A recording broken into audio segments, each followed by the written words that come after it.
ACB అధికారినంటూ ఎంఆర్ఓకు కుచ్చుటోపి పెట్టాడు ఓ దుండగుడు.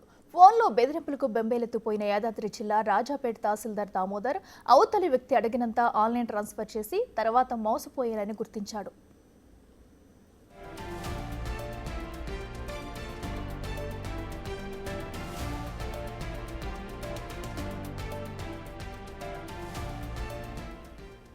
యాదాద్రి జిల్లా రాజాపేట తహసీల్దార్గా పనిచేస్తున్న దామోదర్కు ఈ నెల 9వ తేదీన గుర్తు తెలియని వ్యక్తి నుంచి ఫోన్ కాల్ వచ్చింది. తాము ఏసీబీ అధికారులమంటూ కాల్ వచ్చింది. ఎంఆర్ఓ ఆఫీసులో మరో ఉద్యోగితో కలిసి అవినీతికి పాల్పడ్డట్టు మా వద్ద సమాచారం ఉందని ఫోన్లో చెప్పాడు అవతలి వ్యక్తి. తాను చెప్పిన అకౌంట్కు డబ్బులు బదిలీ చేయాలంటూ ఎంఆర్ఓ దామోదర్ను బెదిరించాడు.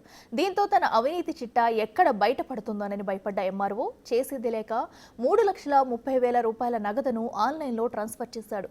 ఈ ఘటనపై దామోదర్ కొడుకు రాహుల్కు చెప్పగా అది ఫేక్ కాల్ అని గుర్తించి రాచకొండ సైబర్ క్రైమ్ పోలీసులకు ఫిర్యాదు చేశాడు. పోలీసులు కేసు నమోదు చేసుకుని దర్యాప్తు చేపట్టారు.